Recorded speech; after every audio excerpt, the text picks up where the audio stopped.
Good morning mga kamahalan. Story time na po tayo kay kamahalan.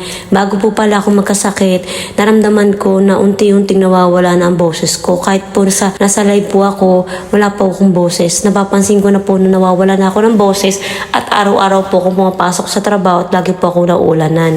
Nawalan na rin ako ng boses at madalas na rin akong inuubo. At ang ginawa ko, nag-first medicate ako, pero kahit anong inom ko ng gamot, hindi talaga ako gumagaling. Nakailang palit-palit na ako ng mga gamot dyan, ang iba dyan branded at mahal pa.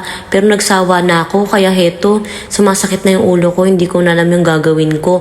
Pero kahit ganun pa man, pinili kong maging normal, kumakain ako sa labas, gumagala pa rin ako.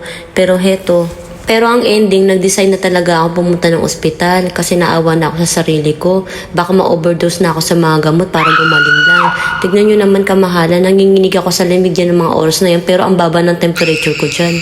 Nagulat nga ako dyan, 35.9 lang. Sabi ko pa sa sarili ko, buhay pa ba ako? Kaya tandaan, huwag talaga tayong maging abuso sa sarili natin kasi tayo rin ang magdudusa sa bandang huli. Kala ko kasi Android na ako, hindi na ako tatablan.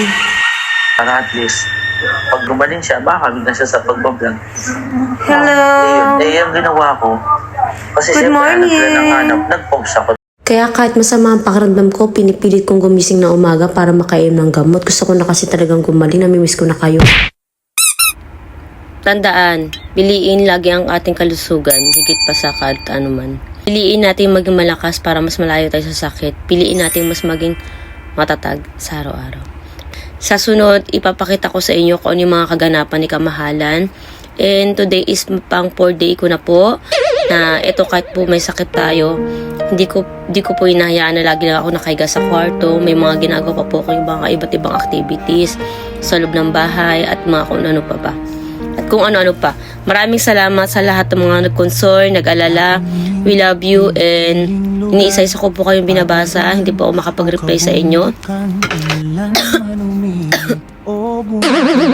Yan, so mga kamahalan, magpapagaling agad si Kamahalan para muli tayong magkita-kita sa live. And we miss you, we love you.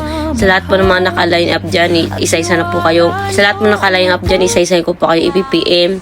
We love you, and kung narinig mo to, kung napapanood mo to, follow mo na rin ako para ma-inspired ka na rin sa mga iba't ibang kwento ng buhay ng ibang tao. We love you, God bless. Bye-bye. Get well soon sa inyong lahat, sa lahat ng mga may karamdaman, and magpagaling po tayo. We love you. Pinipiling lugar, kapatagan o kabundukan, umulan man uminit o bumagyo, kumakatok sa inyong puso, Leyuri TV Kamahalan. Ang bitbit lang namin Katapos lang ni Kamahalan uminom ng gamot. Ito, inaantok na po ako. Kailangan ko po talaga ng sapat na tulog. Mga kamahalan, good night. See you ulit. Kita-kits tayo sa aking live and sa iba't iba ko pang vlog. Manood ka lang dyan, abang-abang lang. God bless.